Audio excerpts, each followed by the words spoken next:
Good evening, you are highly welcome to perfect children academy. नमस्कार साथियों, perfect children academy पे आपका हार्दिक स्वागत है। ह्यूमन रिप्रोडक्शन के तहत हम लोगों ने ओवोजेनेसिस के बारे में पिछले लेक्चर में देखा है। आज का लेक्चर काफ़ी महत्वपूर्ण है। आज हम लोग बात करेंगे मेंस्ट्रुएशन साइकिल या मेंस्ट्रुअल साइकिल।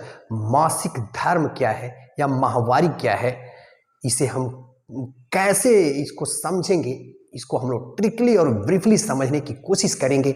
इसमें हम हार्मोनल कंट्रोल और फॉलिक्यूल में क्या चेंजेज आते हैं, यूट्राइन में क्या चेंजेज आते हैं, इन सारी चीज़ों को कंपाइल करने की कोशिश करेंगे। तो आप इस लेक्चर के अंत तक बने रहिए, आपको बिल्कुल क्लियर समझ में आने वाला है कि मेंस्ट्रुएशन साइकिल है क्या। तो आइए सीधे हम चलते हैं मेंस्ट्रुअल साइकिल। देखिए,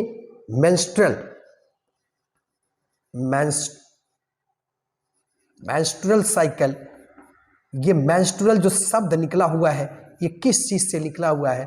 मेंस्ट्रुअल का मतलब है मेंसस, ये लैटिन वर्ड है। मेंसस का मतलब ही होता है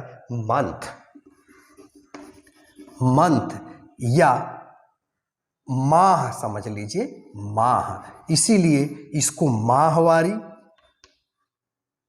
माहवारी भी कहते हैं, मासिक भी बोलते हैं,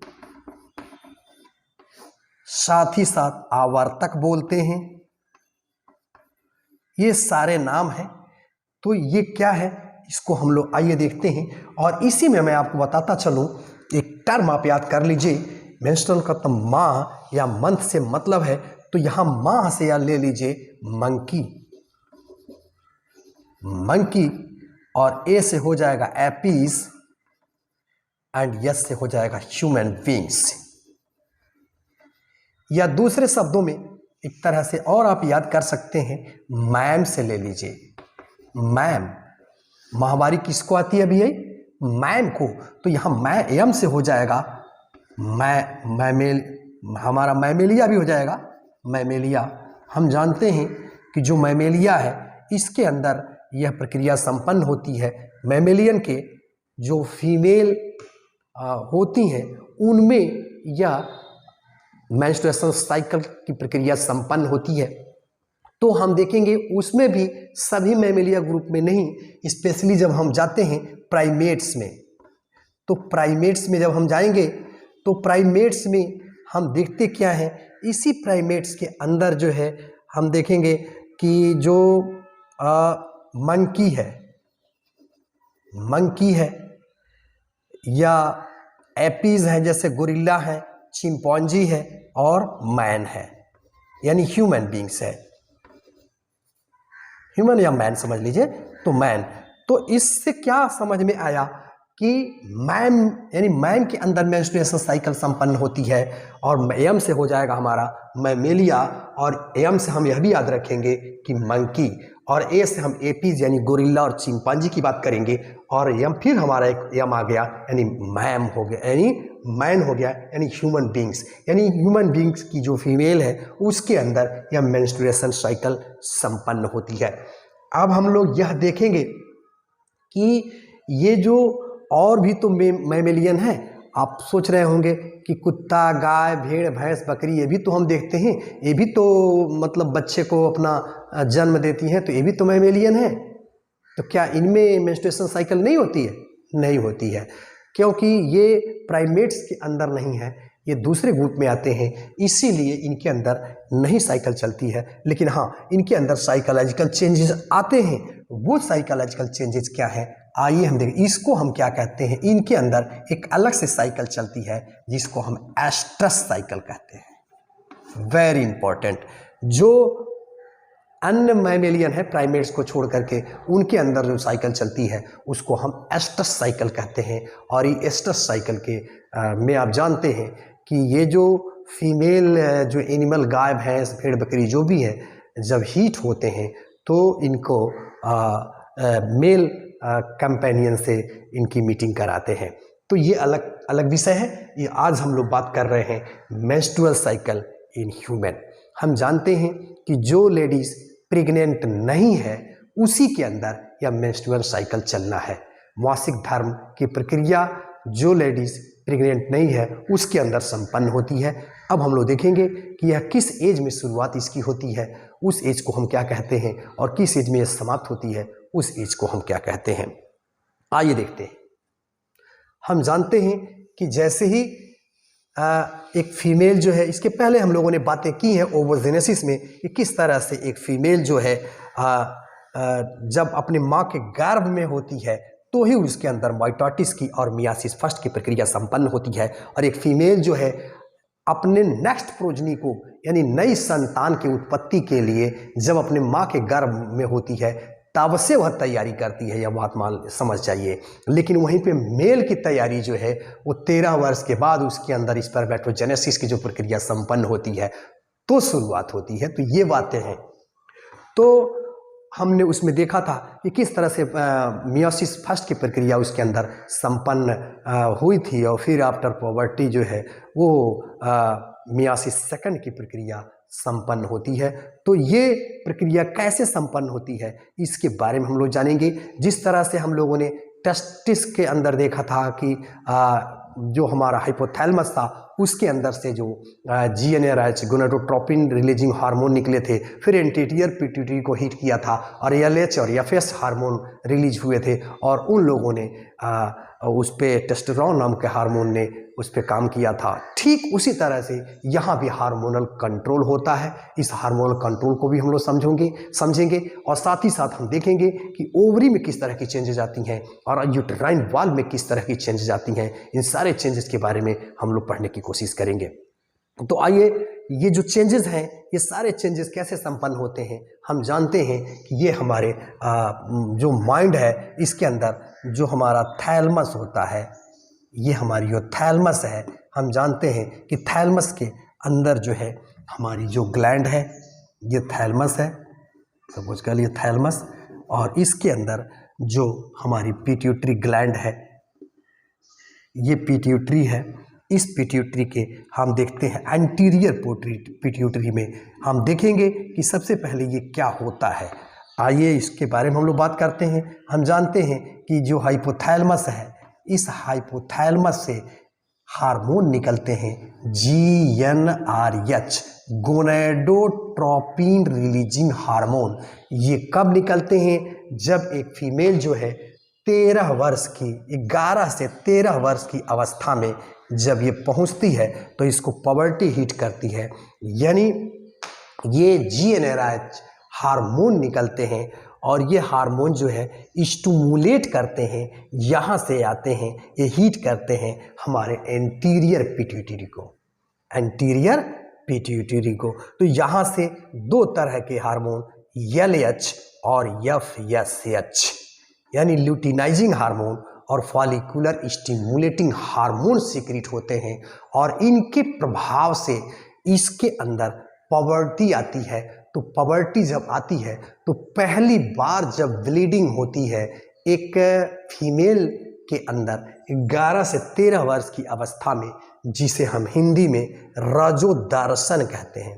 रजोदर्शन यानी रज का दर्शन, रजोदर्शन, या अंग्रेजी में इसको मीनार्के कहते हैं। याद रखिएगा, मीनार्के, वेरी इंपॉर्टेंट। मीनार्के की प्रक्रिया संपन्न होती है, लेकिन यह प्रक्रिया चलती है एक फीमेल में। सपोज कर लीजिए 13 वर्ष की उम्र है और ये प्रक्रिया रजोदर्शन की प्रक्रिया मतलब मेंस्ट्रुएशन साइकिल की प्रक्रिया चलती है अराउंड 50 ईयर्स। तो अगर हम इसको कैलकुलेट करें कि एक reproductive cycle of a female, तो 50 - 13 अगर हम ले लें तो 7 3 10 का 0 से लेकर 2 3 5 नियर अबाउट 37 ईयर्स ही जो है इसकी रिप्रोडक्टिव साइकिल होती है।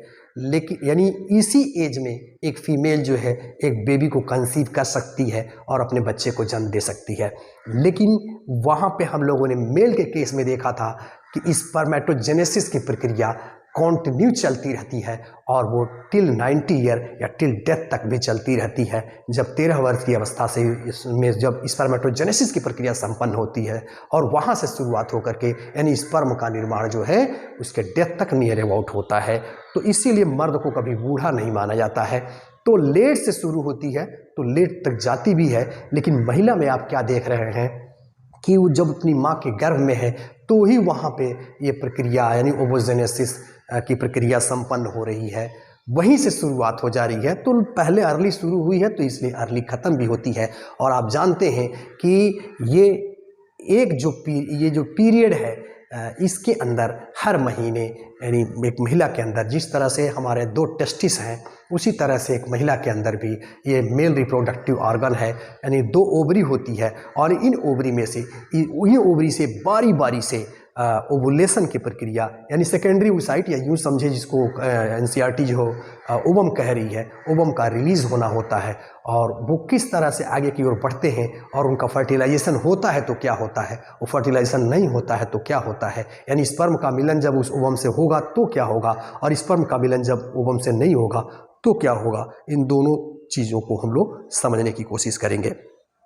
तो इस तरह से हम लोगों ने देखा कि यानी फीमेल में नियर अबाउट एक साइकिल अगर हम एक 37 ईयर ले लें मोटा मोटी, या हम मान लीजिए 40 ईयर्स ले रहे हैं तो 40 ईयर्स में 40 ईयर जो है एक ही इसके अंदर एक उत्पन्न होगा। तो अगर 12 महीना ले लें तो 12 चौको 48 यानी नियर अबाउट 480 या नियर अबाउट 500 ही ओवम इसके अंदर से रिलीज होंगे। बाकी जो फॉलिकुलर सेल होंगी, इसके पहले हम लोगों ने लेक्चर में बात किया है कि वो डिस्ट्रॉय हो जाती हैं। तो इन्हीं 500 अंडों में उस फीमेल को जो है प्रेगनेंसी को कंसीव करना है।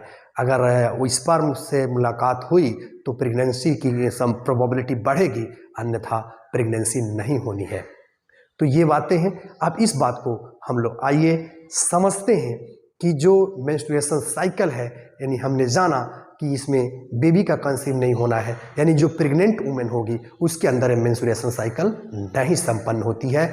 मेंस्ट्रुएशन साइकिल का मतलब ही है कि प्रेगनेंसी कंसीव नहीं हुई है। तो आइए देखते हैं कि ये होता कैसे है। अब देखें ये प्रेगनेंसी की बात कैसे चलती है और ये कैसे होती है, इस चीज़ को हम लोग समझेंगे। आइए हम लोग एक एक करके इसको समझते हैं। तो देखें जब मेंस्ट्रुएशन साइकिल स्टार्ट होती है, मेंस्ट्रुएशन साइकिल है क्या? मेंस्ट्रुएशन का मतलब है कि जब यूटेराइन वाल और ओवरी, जो यूटेराइन वाल है और जो ओवरी है उसके अंदर हर महीने जो परिवर्तन होते हैं, यानी जब निषेचन की प्रक्रिया संपन्न नहीं होती है, उस स्थिति में यूटेराइन वाल और ओवरी की ओवरी के अंदर जो मासिक चेंजेज आते हैं, हर महीने चेंजेज आते हैं, उसी को हम साइक्लिक चेंजेस या मेंस्ट्रुएशन साइकिल कहते हैं। सीधी सी बात है कि जब निषेचन की प्रक्रिया संपन्न नहीं होती है तो यूट्रस के अंदर और ओवरी के अंदर पर महीने जो चेंजेस आते हैं उसी को हम मेंस्ट्रुएशन साइकिल या माहवारी या आवर्तक चक्र कहते हैं। अब हम लोग यह समझने की कोशिश करेंगे कि यह आवर्तक चक्र कैसे संपन्न होता है और ये प्रक्रिया किन चरणों में होती है। तो देखें ये प्रक्रिया 2 चरणों में होती है और इसको ट्रिकली हम आपको याद करने की टेक्निक भी बताएंगे। आइए देखते हैं। देखिए हम जब देखते हैं कि मेंस्ट्रुएशन साइकिल जब स्टार्ट होती है तो ये 2 चेंजेस आएंगे। हमारा पहला चेंज होगा ओवरी में चेंजेस। ओवरी, तो ओवरी में देखिए क्या क्या होगा, इसको हम देखेंगे। इसको आप याद कर लीजिए, शॉर्टकट में मैं बताता हूं। ओ फुल, अरे मूर्ख, बस ओवरी के अंदर क्या चेंजेज होंगे? ओ फुल होंगे। और दूसरी जो हमारी चेंजेस आएगी वो यूट्रस में होगी। यूट्रस के अंदर चेंज आएंगे तो इसको आप शॉर्ट में याद कर रखोगे। यू आर फ्रॉम एमपी से।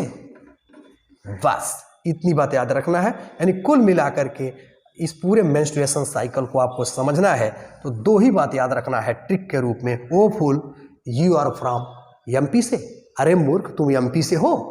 बस इतनी बात याद कर लो, बस आपका ये मेंस्ट्रुएशन साइकिल के जो फेजेस हैं वो बिल्कुल समझ में आ जाएंगे। तो आइए एक एक को करके हम देखते हैं कि ओवरी में क्या चेंजेस आते हैं और हमारे जो यूटेराइन वाल है उसके अंदर कौन कौन से चेंजेस आते हैं। तो प्रत्येक को हम समझने की कोशिश करेंगे। आइए देखते हैं। सबसे पहले हम बात करेंगे ये ओवरी की बात, आप जानते हो कि ये हमारी ये हम देख रहे हैं कि एक फिगर है, यहाँ पे हम देख रहे हैं क्या कि ये हमारी जो है ये चीज़ आप जो देख रहे हैं ये यूटेराइन है, यूटेरस है, ठीक है। और यूट्रस के अंदर हम जानते हैं कि इसके अंदर 3 लेयर पाई जाती है। सबसे बाहर की जो लेयर होती है उसको आप जानते हो कि पेरीमीट्रियम, और दूसरी लेयर हमारी होती है, आप जानते हो कि इसको हम मायोमेट्रियम, ये हमारी जो दूसरी लेयर है इसको हम मायोमेट्रियम, और तीसरी जो लेयर होती है वेरी इंपॉर्टेंट जिसको हम इंडोमेट्रियम कहते हैं, इसी के अंदर सबसे महत्वपूर्ण चेंजेस आने हैं जिसको ओवोजेनेसिस की प्रक्रिया में हमने वेल डिस्कशन किया है। अब हम लोग देखते क्या है, जो हमारी यूटेरस यूटेराइन वॉल है इसके अंदर किस तरह के चेंजेस आते हैं। आप जानते हो कि यह हाईली ग्लैंडुलर और वैस्कुलर होती है इसके अंदर। तो इसके अंदर हम लोग देखेंगे कि यूटेरस जो हमारा है इसके अंदर किस तरह के चेंजेस आएंगे, और साथ ही साथ हम देख रहे हैं कि यहाँ ओवरी है हमारी। आप जानते हैं कि प्रत्येक ये 2 ओवरी होती है, और ये जो आप देख रहे हो ये फैलोपियन ट्यूब है। इसके पहले हम लोगों ने प्रीवियस लेक्चर में बात की है, ये हमारी है फैलोपियन ट्यूब। और फैलोपियन ट्यूब से आप देख रहे हो कि उंगली जैसी ये संरचनाएं जो दिखाई दे रही हैं इसको हम फिमरे कहते हैं, इसके बारे में हम लोगों ने बातें की हैं। तो ये अब हम देखेंगे कि इस ओवरी के अंदर किस तरह के चेंजेज आएंगे, और जो हमारी यूटेराइन वॉल है इसके अंदर किस तरह के चेंजेज आएंगे, और कौन कौन से हार्मोन इस पे काम करेंगे। तो आइए एक एक को करके हम सबसे पहले देखते हैं। सबसे पहले हम बात करते हैं, ये हमारा है ओवरी, ठीक है, या हम यहां से स्टार्ट करते हैं यूटेराइन वॉल से। देखिए सपोज या ओवरी को ही ले लेते हैं, देखिए ओवरी है हमारी है, ठीक है। आप जानते हो कि ओवरी के अंदर अब हम देखेंगे, सबसे पहले हम देखते हैं कि ओवरी के अंदर कौन कौन से चेंजेस आते हैं। देखिए यहाँ पे ओवरी के अंदर हम जान रहे हैं कि ये जो हमारी प्राइमोर्डियल फॉलिकल है, ये आप जान रहे हो कि पहले हम लोगों ने बातें की हैं, प्राइमोर्डियल फॉलिकल है। अब प्राइमोर्डियल फॉलिकल जो है कन्वर्ट होती है, ये हमारी है प्राइमरी oocyte के अंदर है, ठीक है। अब ये प्राइमरी oocyte जो है सेकेंडरी oocyte के अंदर और सेकेंडरी टर्शियरी oocyte के अंदर चेंज होती है, यह बात आप जानते हो। तो देखिए होता क्या है, इसके ऊपर किस चीज का प्रभाव होता है, कैसे यह प्रक्रिया संपन्न होती है। तो हम लोगों ने बातें की कि जो हमारा हाइपोथैलेमस है उससे, हाइपोथैलेमस से क्या निकला भाई, GnRH गोनाडोट्रोपिन हार्मोन, और यह एंटीरियर पिट्यूटरी को जाता है। एंटीरियर पिट्यूटरी से 2 तरह के हार्मोन FSH और LH नाम के हार्मोन सीक्रेट होते हैं, और इन दोनों हार्मोनों के इन्फ्लुएंस में ही जाकर के यह प्रक्रिया संपन्न होती है। तो आइए हम देखते हैं कि सबसे पहले होता क्या है। यहाँ पे देखें सबसे पहले यह FSH जिसका नाम ही है फॉलिकुलर स्टिमुलेटिंग हार्मोन। तो होता क्या है, इस ओवरी के अंदर हम देखेंगे क्या कि ये प्राइमोर्डियल फॉलिकल प्राइमरी फॉलिकल में कन्वर्ट होते हैं, और प्राइमरी फॉलिकल सेकेंडरी फॉलिकल में कन्वर्ट होते हैं, और ये टर्शियरी फॉलिकल में कन्वर्ट होते हैं। और हम देख रहे हैं कि टर्शियरी फॉलिकल में इंट्रम का भी, यहाँ पे हम देख रहे हैं कि इंट्रम का भी निर्माण हो जाता है, ये भी बात हम लोग जानते हैं। और यह भी आप एक ध्यान रखिएगा कि प्राइमोर्डियल फॉलिकल को, यानी उस पे एस्ट्रोजन की बात नहीं है, प्राइमोर्डियल फॉलिकल वहाँ के लोकल फैक्टर के वजह से प्राइमरी फॉलिकल में कन्वर्ट होते हैं, और प्राइमरी फॉलिकल पे FSH का एक्टिविटी होता है। तो जब FSH का कार्य इस पे होता है तो इसीलिए इस फेज को एक हम नाम देते हैं, इस फेज को हम कहते हैं follicular phase. Very important, follicular phase. ये कौन सा फेज है भाई? Follicular phase. यह ओवरी के अंदर हो रहा है। मतलब यह है कि इसके अंदर फॉलिकल का डेवलपमेंट हो रहा है। किसके नियंत्रण में भाई? FSH के नियंत्रण में फॉलिक्यूलर स्टिमुलेटिंग हार्मोन इसको स्टिमुलेट कर रहा है, जिसके कारण यह फॉलिकल का निर्माण हो रहा है। ठीक, अब हम लोग देखते हैं यही फॉलिकल आगे की तरफ बढ़ता है तो यह बन जाता है और इसके अंदर इंट्रम का डेवलपमेंट होता है और तमाम चीज़ें जोना पैलिसिडा, ये सारी चीज़ों की बात हम इधर नहीं करेंगे, ये सब विकसित होती हैं, लेकिन सिंपल से हम यहाँ बात कर रहे हैं कि अब ये इंट्रम और बड़ा हो जाता है और अब इसको हम कहते हैं ग्राफियन फॉलिकल। तो ये हमारी जो हम देख रहे हैं हो क्या रहा है यहाँ पे, यानी फॉलिकल जो है डेवलप कर रहे हैं, इनके अंदर विकास हो रहा है, तो इसीलिए इसको हम फॉलिक्यूलर फेज कहते हैं। तो ये बात आप समझ गए, ये हमारा क्या है? फॉलिक्यूलर फेज है। ठीक है भाई। अब देखें इसी को और हम आगे बढ़ाते हैं। जब फॉलिक्यूलर फेज ये फॉलिकल ग्राफियन फॉलिकल में कन्वर्ट हो जाता है तो क्या होता है? अब हार्मोन का इसके ऊपर जब ल्यूटिनाइजिंग हार्मोन आता है, ये ल्यूटिन, अभी हम लोग हार्मोन का भी इससे रिश्ता देखेंगे।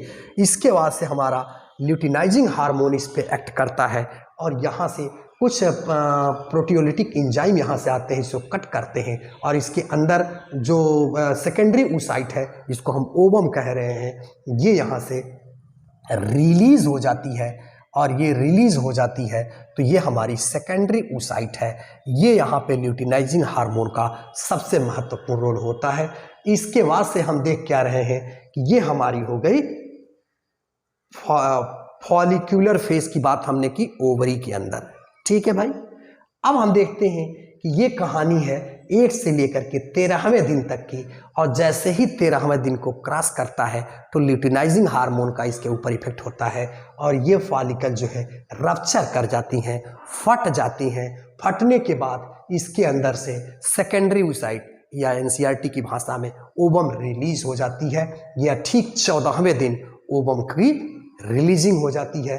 तो इस तरह से ओवरी के अंदर आपने क्या देखा कि एक हमारी फेज आई फॉलिक्यूलर फेज, यानी फॉलिक्यूल का डेवलपमेंट हुआ। दूसरा हम क्या देख रहे हैं?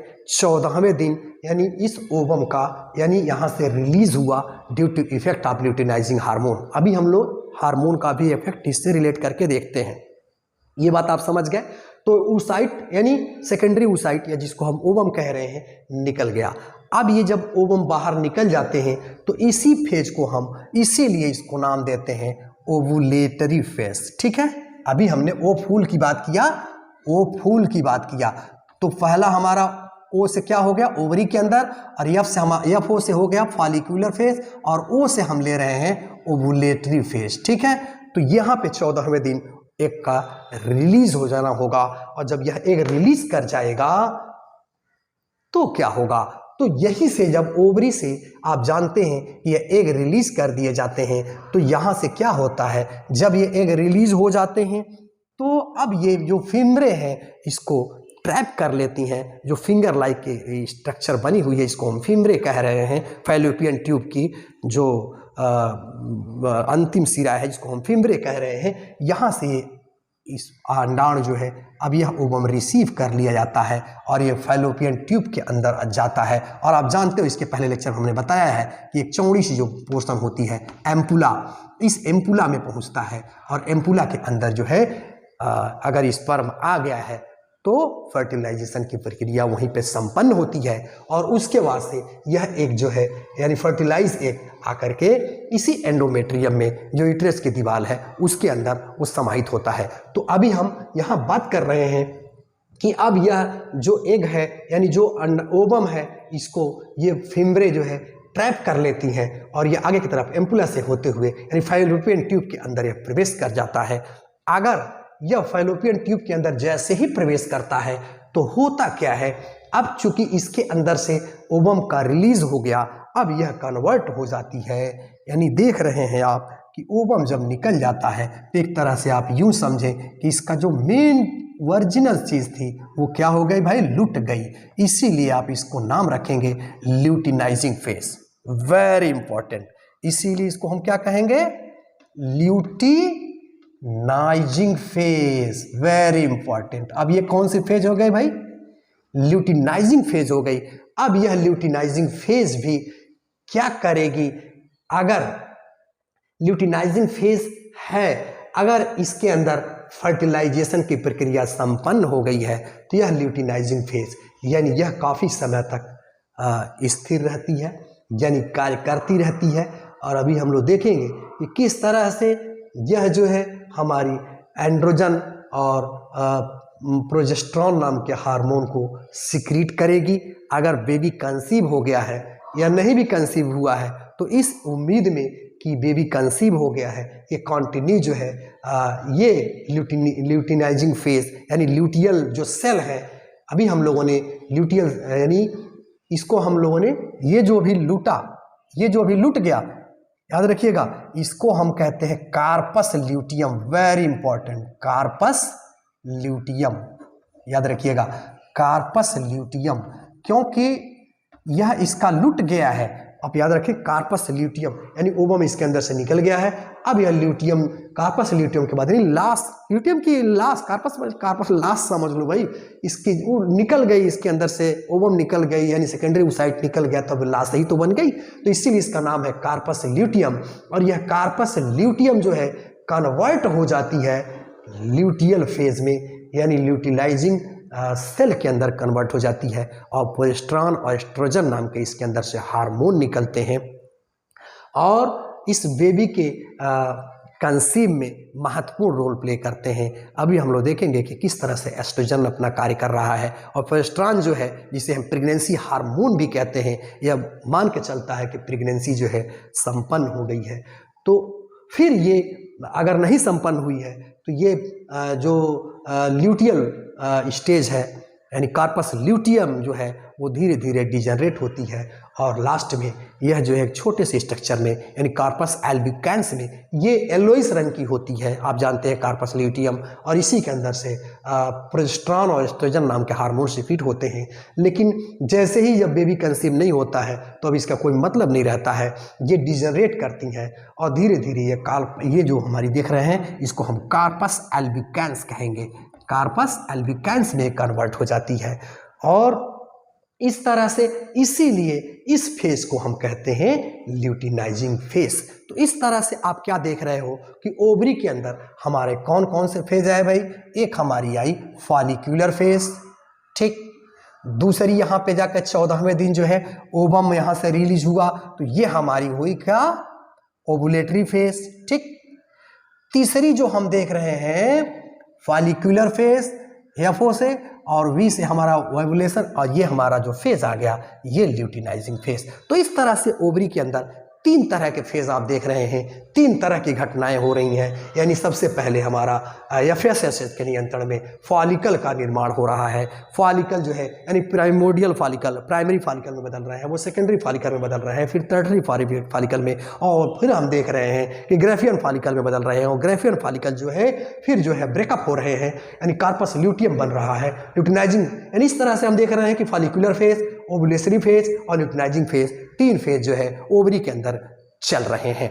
तो हमारे समझ से ओवरी के अंदर कौन सी घटनाएं हो रही हैं, यानी हाइपोथैलेमस से जीएनएरएच और यानी गोनाडोट्रोपिन रिलीजिंग हार्मोन जो निकल रहा है, जो एंटीरियर पिट्यूटरी को जाकर के हिट कर रहा है, और वहां से हम देख रहे हैं कि एलएच और एफएस नाम के जो हार्मोन निकल रहे हैं वो महत्वपूर्ण रोल प्ले कर रहे हैं। यानी ओवरी को इंस्ट्रक्शन एफएसएच मेन रूप से जो है महत्वपूर्ण रोल प्ले कर रही है, फॉलिकुलर स्टिमुलेटिंग हार्मोन, इसीलिए उसका नाम है, यानी फॉलिक्यूल को प्रोलिफरेट करने में आगे की तरफ मदद कर रही है। हालांकि एलएच भी उसमें अपना काम कर रहा है लेकिन वहाँ पे एलएच थोड़ा सा कम है।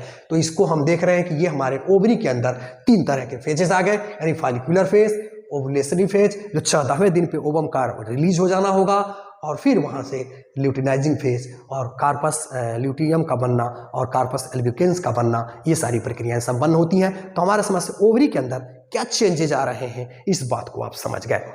अब हम चलते हैं, इसी के साथ साथ दोनों प्रक्रियाएं साथ साथ चलती हैं, साइमल्टेनियसली चलती हैं। तो आइए अब हम ओवरी के बारे में हम लोगों ने बातें यहाँ पे कर ली। अब हम बात करेंगे यूट्रस के अंदर। आइए देखते हैं कि यूट्रस के अंदर कौन से चेंजेज आते हैं। तो ये हमारा रहा ओ, और आप ध्यान रखना कि ओ पहले आता है और यू बाद में आता है, तो इसलिए हमारा ओवुलेटरी फेज हुआ। ठीक, अब हम चलते हैं यूट्रस फेज, यानी यूटेराइन के अंदर कौन कौन से चेंजेस आते हैं। अभी हम लोगों ने बातें की कि यूट्रस के अंदर भी चेंजेस आते हैं, और हमने 60 में टेक्निक बताया, यू आर फ्रॉम एमपी से, यानी तुम एमपी से हो, तो इसके अंदर यानी 3 फेज इसके अंदर भी आएंगे, यानी मेंस्ट्रुअल फेज यम से, और पी से हमारा प्रोलिफरेटिंग फेज, और यस से हमारा सिक्रेटिंग फेज। तो आइए हम देखते हैं कि यह जो मेंस्ट्रुएशन फेज क्या है, इसके अंदर क्या घटनाएं होती है यूट्रस के अंदर, और हम देखेंगे कि साथ ही साथ ये हमारी जो प्रोलिफरेटिंग फेज है उसके अंदर यूट्रस के अंदर क्या घटनाएं होती हैं, और लास्ट में सिक्रेटरी फेज, इसके अंदर यूट्रस के अंदर कौन सी घटनाएं घटित होती हैं। आइए अब हम इसको समझने की कोशिश करते हैं। तो देखिए, ये हमारी है यूट्रस, ठीक है भाई। अब देखिए यूट्रस के अंदर क्या चेंजेस आते हैं। यहां हमने पहला जो फेज लिया है, यहां देखिए यूट्रस के केस में हम बात कर रहे हैं, तो आप क्या देख रहे हो, यहाँ पे पहले फेज के अंदर आप देख रहे हैं कि यहाँ पे क्या हो रहा है, मेंस्ट्रुएशन 1 to 5 डेज, यानी 1 से लेकर के जो 5वां दिन का जो आप देख रहे हो, यानी 3 to 5 डेज मेंस्ट्रुअल साइकिल चलता है। क्यों चलता है भाई मेंस्ट्रुअल साइकिल? अभी हम लोगों ने बात की कि जब प्रेगनेंसी अकर नहीं होती है तो मेंस्ट्रुएशन साइकिल स्टार्ट होती है। देखिए होता क्या है, यहाँ से ओवम जो है रिसीव कर लिए गए, और जब ये आगे बढ़ जाते हैं एम्पुला में आ जाते हैं फैलोपियन ट्यूब के, और यहाँ पे स्पर्म का अगर कंसीव नहीं हुआ, यानी स्पर्म का मिलन नहीं हुआ, यानी एग फर्टिलाइज नहीं हुआ, तो उस स्थिति में क्या होता है, जो हमारे यह यूटिरस की यह इंडोमेट्रियम है, यह इंडोमेट्रियल लाइनिंग जो काफ़ी थिक हुई है, वह इस उम्मीद में थिक हुई है कि जो ओवम फर्टिलाइज होकर के आएगा उसको तो यहीं पे इम्प्लांट होना है, इसी इंडोमेट्रियम के अंदर इम्प्लांटेशन इसका होना है। तो इस उम्मीद में है कि यह फर्टिलाइज होकर के आएगा, और यह जो है इसके अंदर मैं अपने बेबी को इम्प्लांट कर लूँगी। लेकिन हुआ क्या, स्पर्म का मिलन ही नहीं हुआ, यहाँ पे स्पर्म मिला ही नहीं ओवम से। तो जब स्पर्म नहीं मिला ओवम से, तो उस स्थिति में यह जो इंडोमेट्रियम वाल है जो यूट्रस की, अब उसका कोई मतलब नहीं है, उसको ब्रेकअप भी होना है, टूट के बाहर भी निकलना है, और साथ ही साथ जो ओवम है जिसका फर्टिलाइजेशन संपन्न नहीं हुआ है उसे भी शरीर से बाहर निकालना जरूरी है। तो इसलिए और जो रेडिजुअल मटेरियल है उनको भी बाहर निकलना है। इसीलिए अब होता क्या है, यह जो है इंडोमेट्रियम की वाल, अब जब इसका प्रीतम यानी इसका बच्चा इसका जब यानी ये समझ गई कि अब जो है यानी 14 दिन तक यानी ये प्रक्रिया ओवुलेशन की प्रक्रिया हुई, प्रेगनेंसी संपन्न नहीं हुई, तो इसे इंडिकेशन मिल जाता है कि अब जो है बच्चा मेरा नहीं आएगा।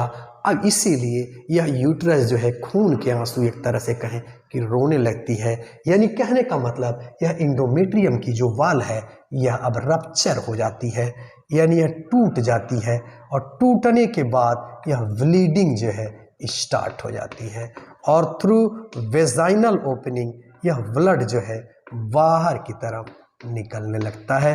तो इस तरह से हम क्या देख रहे हैं कि बेबी कंसीव ना होने की स्थिति में यह इंडोमेट्रियम जो वाल है, इंडोमेट्रियम जो हम देख रहे हैं यूट्रस की इंडोमेट्रियम जो वाल है वो ब्रेकअप हो जाती है, और इसी के साथ ही साथ जो है जो ओवम फर्टिलाइज नहीं है यानी अनफर्टिलाइज्ड ओवम है वह भी इसी के साथ, अन्य जो वेस्कुलर टिश्यू हैं वो सब भी इसी के साथ वेजाइनल ओपनिंग से बाहर निकल जाते हैं। तो इस फेज को हम कहते हैं मेंस्ट्रुअल फेज। यह ओवरी हम देख रहे हैं कि यूट्रस के अंदर संपन्न हो रहा है। तो 1 से लेकर के यह 5 दिन का जो आप फेज देख रहे हो इसको हम कहते हैं मेंस्ट्रुअल फेज। वेरी इंपॉर्टेंट, ठीक है। मेंस्ट्रुअल फेज भी आप समझ गए। अब हम आगे की तरफ बढ़ते हैं। जब यह 5 दिनों के बाद यह मेंस्ट्रुअल फेज धीरे धीरे अब समाप्त होती है, फिर जो है ऐसा नहीं है कि यह ओवरी अपने कार्य को अब बंद कर देगी कि स्पर्म इसको नहीं मिला तो अपने कार्य को ही संपन्न इंड कर देते हैं, या यूटेराइन वाल जो है एक बार यह सेट हो गई तो फिर से अपने कार्य को नहीं करेगी, नहीं, बल्कि पुनः जो है गोनेडोट्रोफिक हार्मोन निकलेंगे, वहाँ से रिलीज होंगे, एफएस और एलएच का सिक्रीशन होगा और फिर ये प्रक्रिया कंटिन्यू होगी। तब आइए हम देखते हैं कि ये आगे की तरफ कैसे बढ़ते हैं। तो अब हम देखेंगे कि जब ये सपोज कर लीजिए कि लाइनिंग टूट गई, फिर से जो है नई उम्मीद आती है, यानी 5वें दिन के बाद और 14वें दिन से पहले आप क्या देख रहे हो कि यहाँ पे अब फिर क्या होता है, यूटेराइन की जो वाल होती है फिर रीबिल्ड की जाती है, पुनः बनाई जाती है। तो जिस तरह से यहाँ फॉलिक्यूलर फेज हुआ ओवरी के अंदर, फिर आप देखेंगे यानी यह फिर जो है इसके अंदर जो अभी टूट गई थी, ये फिर जो है 5 दिन के बाद फिर ये प्रक्रिया शुरू होती है और फिर जो है यह एंडोमेट्रियम की जो वाल है फिर नए सिरे से बनाई जाती है, सजाई जाती है। अभी हम लोग देखेंगे कि यह किसके इन्फ्लुएंस में सजाई जाती है। तो यहाँ से हम क्या देख रहे हैं कि नए सिरे से फिर ये एंडोमेट्रियम की लाइनिंग सजने लगती है और इसीलिए चूंकि इसका विकास हो रहा है, ये आगे की तरफ बढ़ रही है, इसीलिए इसको कहते हैं, यहाँ पे आप देख रहे हो कि ये बढ़ती चली जा रही है, इसीलिए इसको कहते हैं प्रोलिफेरेटिंग फेज। अभी मैंने बताया you are from MP, MP की बात मैंने किया, एमपी से तो हमारा मेंस्ट्रुअल फेज हो गया यूट्रस के अंदर, और दूसरा हम बात कर रहे हैं पी फॉर हमारा हो जाएगा प्रोलिफेरेटिंग फेज, वेरी इंपॉर्टेंट,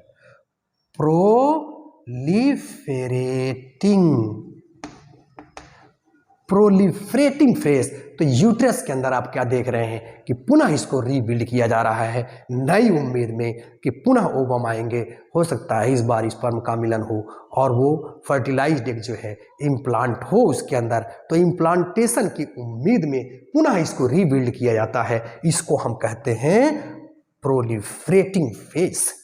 तो अभी आपने देखा कि इसके अंदर फॉलिक्यूलर फेज चल रहा है ओवरी के अंदर, और यूट्रस के अंदर क्या चल रहा है भाई, प्रोलिफरेटिंग फेज चल रही है, और ये प्रोलिफरेटिंग फेज कंटिन्यू चलती रहती है। और कहां तक चलेगी भाई, यहां आप देख रहे हैं कि 14वां जो दिन है यानी ओवम का, अब यहां से रिलीज ठीक 13वें दिन के बाद यह रिलीज होती है, यानी 14वें दिन में ओवुलेशन की प्रक्रिया संपन्न होती है। तो आप देख रहे हैं कि प्रोलिफरेट किया जा रहा है। तो ओवरी में यह 2 तरह के चेंजेस, 2 प्रकार के फेज आपने देखा, पहला मेंस्ट्रुअल फेज और दूसरा आपने क्या देखा, प्रोलिफरेटिंग फेज, यानी इसको प्रोलिफरेट कराया जा रहा है। ठीक है, अब हम पुनः आगे की तरफ बढ़ते हैं।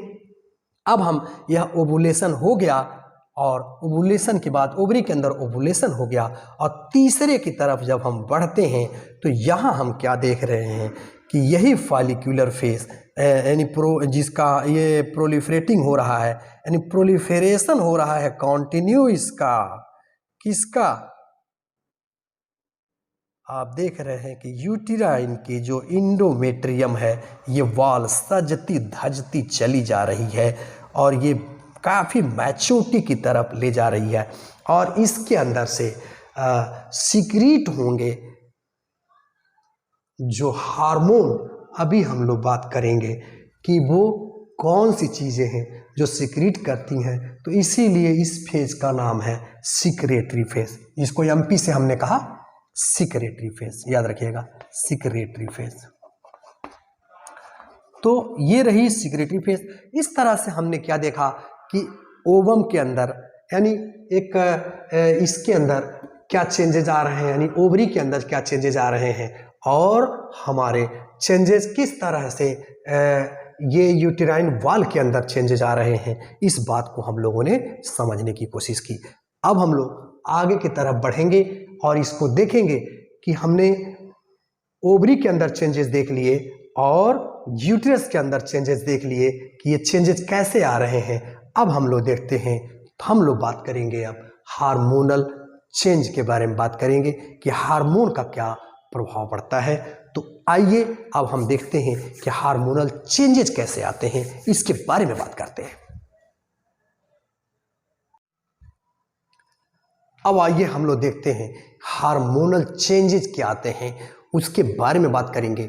और हम देखेंगे कि हमारी जो पिट्यूटरी ग्लैंड है यानी हाइपोथैलेमस से निकल करके GnRH और वो पिट्यूटरी ग्लैंड को कैसे FSH को सिक्रीट करने पे मजबूर कर रही है, और उसका प्रभाव यूट्रस के ऊपर और ओवेरियन वाल के ऊपर, ओवरी के अंदर क्या पड़ रहा है, उसको हम देखेंगे। और फिर हम यह भी देखेंगे कि जो फॉलिक्यूल बन रहे हैं, उस फॉलिक्यूल से जो प्रोजेस्टेरॉन और एस्ट्रोजन नाम के हार्मोन जो निकल रहे हैं, वो हमारे यूट्रस पे और ओवरी पे क्या प्रभाव डाल रहे हैं, और किस तरह से पॉजिटिव और निगेटिव फीडबैक का खेल चल रहा है, और जिसके माध्यम से यह मेंस्ट्रुएशन की प्रक्रिया संपन्न होती है। तो आइए सबसे पहले हम बात करते हैं हार्मोनल कंट्रोल की बात करते हैं। आइए देखते हैं कि ये कैसे प्रक्रिया संपन्न हो रही है। अब हम लोग बात करते हैं हार्मोनल कंट्रोल की।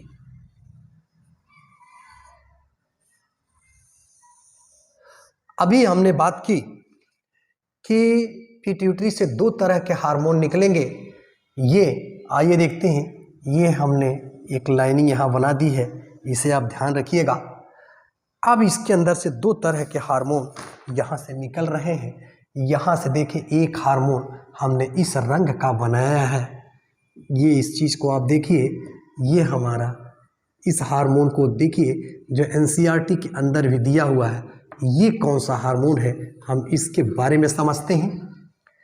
और फिर हम जो ये दूसरा हमारा हार्मोन है, हम इसके बारे में भी समझने की कोशिश करते हैं और देखेंगे कि इन दोनों हार्मोन का किस तरह से रिएक्शन हो रहा है, जिसकी वजह से यह ओवरी के अंदर और यूट्रस के अंदर ये चेंजेस आ रहे हैं। तो आइए सबसे पहले हम बात करते हैं, यहाँ पे अभी मैंने बात किया कि जो हमारा हाइपोथैलेमस है, उससे गोनेडोट्रोपिन रिलीजिंग हार्मोन निकल रहे हैं और एंटीरियर पिट्यूटरी को जा करके वो हिट करते हैं। एंटीरियर पिट्यूटरी हमारी FSH यानी follicular releasing hormone, stimulating hormone और LH ल्यूटिनाइजिंग हार्मोन को सिक्रीट करती है। तो आइए देखते हैं कि बिगिनिंग स्टेजेज में क्या होता है, मिडिल में क्या होता है और एंड में क्या होता है, और इनका प्रभाव क्या होता है। पहले इसको हम देखेंगे, फिर हम देखेंगे कि फॉलिकल से जो हार्मोन निकलते हैं, वो फॉलिक्यूल के अंदर से जो एस्ट्रोजन और प्रोजेस्टेरॉन जो हार्मोन निकलते हैं, वो अपना कार्य कैसे संपादित करते हैं, और वो कैसे निगेटिव या पॉजिटिव फीडबैक देते हैं, और किस तरह से मेंस्ट्रुएशन साइकिल स्टार्ट होती है, और प्रेगनेंसी में क्या होता है। इन सारी बातों को आइए समझने की कोशिश करते हैं। तो सबसे पहली बात, यहाँ जो हमने आपको यहाँ पे बनाया है, यहाँ पे देखें, इस हार्मोन को देखिए, ये जो हमारा हार्मोन है, यह है हमारा ल्यूटिनाइजिंग हार्मोन। ठीक है, ठीक। ये लाल रंग से जो हमने बनाया है, यह जो है हमारा FSH है, यानी फॉलिकल स्टिमुलेटिंग हार्मोन। आप दोनों को समझने की कोशिश करिएगा। शुरुआती दौर में होता क्या है, शुरुआती दौर में आप देखेंगे कि जो हमारी यह FSH है, जिसको हम फॉलिकल स्टिमुलेटिंग हार्मोन कहते हैं, यही एंटीरियर पिट्यूटरी से निकलने वाला हार्मोन, ये जो प्राइमोडियल जो जर्मिनल सेल है के बाद प्राइमरी जो oocyte बन रहे हैं, प्राइमरी oocyte पे सबसे पहला प्रभाव इसी FSH का पड़ता है। तो प्राइमरी जो फॉलिकल है, उस पे जब ये जो फॉलिकल स्टिमुलेटिंग हार्मोन का प्रभाव पड़ता है, तो यह सेकेंडरी फॉलिकल में बदलती है और सेकेंडरी टर्शियरी बदलती है, और टर्शियरी आप जानते हैं कि ग्रेफियन फॉलिकल में बदलती है।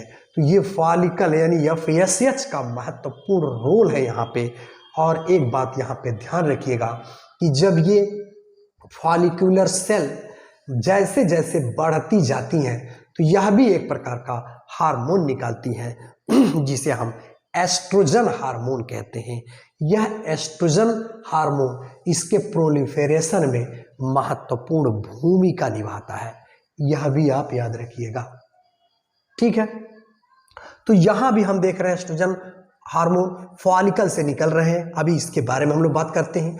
तो आप क्या देख रहे हो कि यानी FSH के प्रभाव में यह फॉलिकल का डेवलपमेंट हो रहा है, ये आगे की तरफ बढ़ रही हैं और साथ ही साथ हम यह भी देख रहे हैं कि यहीं पे ये हमारा इसी के साथ साथ एलएच नाम का जो हार्मोन है यह भी सीक्रेट हो रहा है। और 14वें दिन से ठीक पहले आप देख रहे हो कि यहाँ पे ये पीक पे गई है, यानी इसको एलएच सर्च या यूं कहें कि एलएच का पहाड़ी पे चढ़ना है, ये पहाड़ पे चढ़ गई है। इसको हम एलएच यानी ल्यूटिनाइजिंग हार्मोन, तो एलएच से ल्यूटिनाइजिंग हार्मोन याद रखिएगा, और यस से ल्यूटियल फेज भी याद रखिएगा।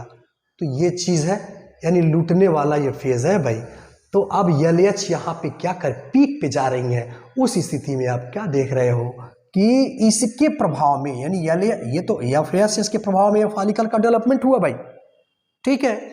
और ये डेवलपमेंट 13वें दिन तक कंटिन्यू चल रहा है।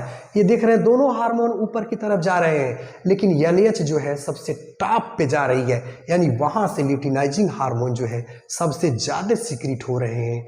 और यहां से तो सीक्रेट हो ही रहे हैं इससे ल्यूटिनाइजिंग हार्मोन, और साथ ही साथ अब फॉलिकल में क्या देख रहे हो कि यहां से एस्ट्रोजन नाम का हार्मोन निकल रहा है। और जब ये पीक पे पहुंच जाती हैं तो ये कार्पस ल्यूटियम जो बनते हैं, यहाँ से भी प्रोजेस्टेरॉन और एस्ट्रोजन नाम के हार्मोन निकलते हैं। तो इस तरह से आपके क्या देख रहे हो कि ल्यूटिनाइजिंग हार्मोन टॉप पे जब जाती है तो ये ल्यूटियम जो है, यानी जो ग्राफियन फॉलिकल है, ये ब्रेकअप हो जाती है, टूट जाती है। इसीलिए इसको हमने ये कार्पस ल्यूटियम कहा, और इसीलिए इसका नाम ल्यूटियल फेज भी रखा। तो आप देख रहे हो कि यहाँ पे एलएच के प्रभाव से ही ये कार्पस ल्यूटियम जो है ब्रेक, यानी ग्राफियन फॉलिकल ब्रेक हुई है और कार्पस ल्यूटियम का निर्माण हुआ है और ओवम का यहाँ से रिलीज अप हुआ है, ठीक है। अब इसके बाद आप देखिए आगे की तरफ हम जैसे ही बढ़ रहे हैं तो हम क्या देख रहे हैं कि यही हमारा जो एलएच हार्मोन है, आप देख रहे हो कि धीरे धीरे जब हम इस फेज में पहुंच रहे हैं, यानी सिक्रेटरी फेज में हम यूट्राइन के केस में पहुंच रहे हैं, और ल्यूटिनाइजिंग फेज में हम ओवरी के केस में जब पहुंच रहे हैं, तो आप देख रहे हो कि यह ग्राफ नीचे की तरफ जा रहा है, यानी एलएच का सिक्रीशन धीरे धीरे कम होता चला जाता है। साथ ही साथ ये एफएसएच का भी सिक्रीशन आप देख रहे हैं कि कम होता चला जा रहा है। तो इस तरह से हम देख रहे हैं कि अब यहाँ पे ये फॉलिकल जो ल्यूटियल कार्पस ल्यूटियल थी वो कार्पस एल्ब्यूकेंस से बदल गया, यानी जैसे जैसे इनका प्रभाव खत्म हुआ तो ये भी जो है अपने साइज को, यानी ल्यूटियल हार्मोन कम होता जा रहा है।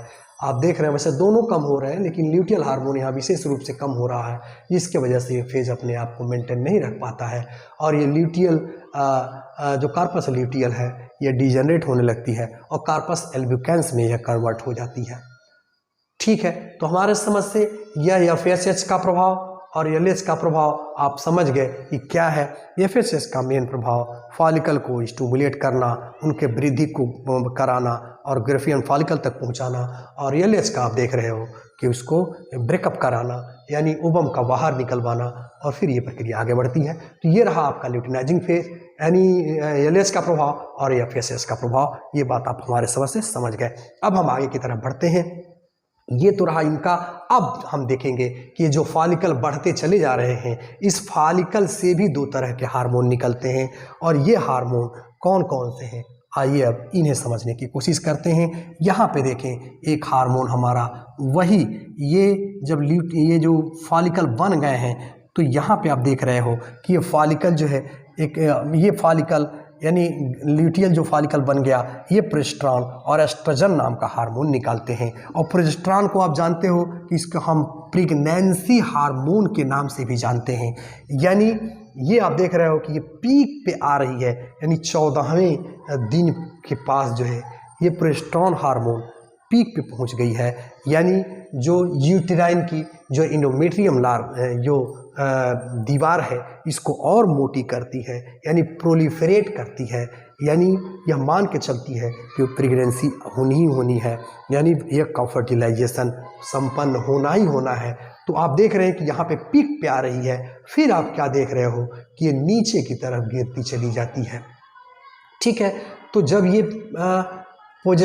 प्रोजेस्टेरॉन यानी मेंस्ट्रुअल साइकिल स्टार्ट होती है, यानी अब क्या है ये प्रक्रिया, मतलब ये है कि बेबी जब कंसीव नहीं हुआ तो आप देख रहे हो कि इसका ग्राफ नीचे गिर रहा है और जैसे जैसे आगे बढ़ रहे हैं तो ये यानी ग्रेफियन फॉलिकल यानी ल्यूटियम फॉलिकल भी धीरे धीरे वो डिजनरेट हो रही हैं।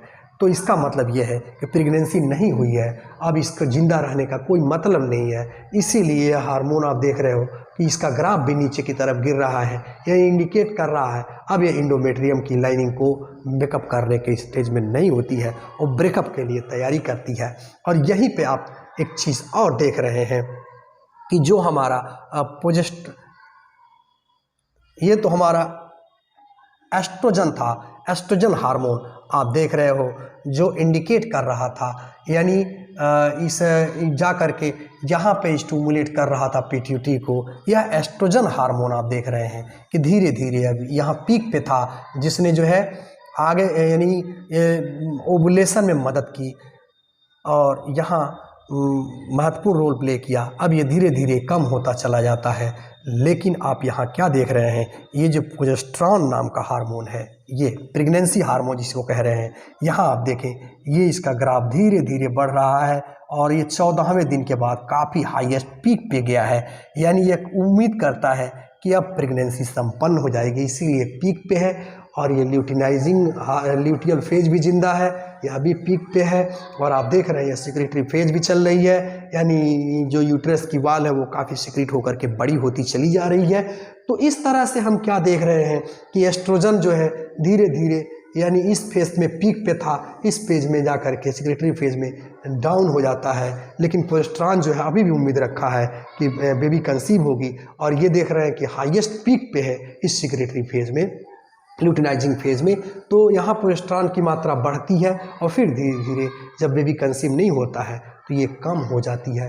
तो इस तरह से एक बात हमको देखने को मिल रही है कि हम इस फेज में जा रहे हैं तो लुटिनाइजिंग हार्मोन टॉप पे है और इसी फेज में हम देख रहे हैं कि प्रोलिफरेटिंग फेज में, या जिसको हम फॉलिकुलर फेज में ही ये LH भी जो है पीक पे है। और यहाँ हम देख रहे हैं कि जो FSH है यहाँ पे भी पीक है, मतलब पीक पे है, लेकिन इस फेज में भी जा कर के LH पूरे पीक पे है। तो इस तरह से हम देख रहे हैं कि ये धीरे धीरे यानी LH भी डाउन हो गई, FSH भी डाउन हो गई और यहाँ से एस्ट्रोजन जो हार्मोन थे ये निगेटिव फीडबैक दे दिया इसको, निगेटिव फीडबैक यहाँ से जो प्रोजेस्टेरॉन जो ये हम प्रोजेस्टेरॉन देख रहे हैं कि निगेटिव फीडबैक देती है, तो वो चीज़ें अब सीक्रेट नहीं होती हैं। लेकिन जैसे जैसे ये डाउन हो गए तो अब निगेटिव फीडबैक देने का कोई मतलब नहीं है, अब ये पॉजिटिव फीडबैक पुनः जो है इस ओवरी को जाता है कि तुम अब जो है ओवम को प्रोलिफरेट करो। और यहाँ से जब इंडोमेट्रियम को यानी यूट्रस को फीडबैक चला जाता है कि अब बेबी कंसीव नहीं हुआ है, तो फिर ये जो है यही मेंस्ट्रुएशन साइकिल की प्रक्रिया पुनः आगे की तरफ बढ़ जाती है। तो इस तरह से हर महीने ये प्रक्रिया दोहराई जाती है। तो ये रहा brief description about menstruation cycle. मुझे उम्मीद है कि लेक्चर आपको पसंद आया होगा।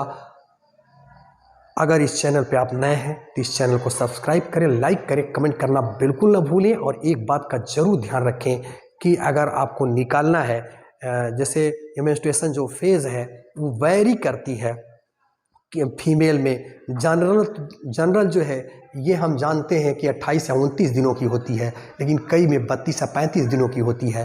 तो उसको आप अगर निकालना चाहोगे, ये फेज़ तो इधर वाला ल्यूटियल फेज़ तो आप देख रहे हैं ये 14 दिन का बिल्कुल कांस्टेंट है। तो अगर उसको आप निकालना चाहेंगे तो n- आप 14 कर दीजिएगा। जैसे 35 दिन का अगर है फेज़ तो उसमें से 14 आप घटा देंगे तो 1 और 2 यानी 21वें दिन जो है जा कर के वह ओवुलेशन की प्रक्रिया होगी। तो इस पे आधारित क्वेश्चन भी पूछा गया है। मुझे उम्मीद है कि लेक्चर आपको पसंद आया होगा। इस चैनल पे आप नए हैं तो चैनल को सब्सक्राइब करें, लाइक करें, कमेंट करना बिल्कुल ना भूलें। Thanks for watching.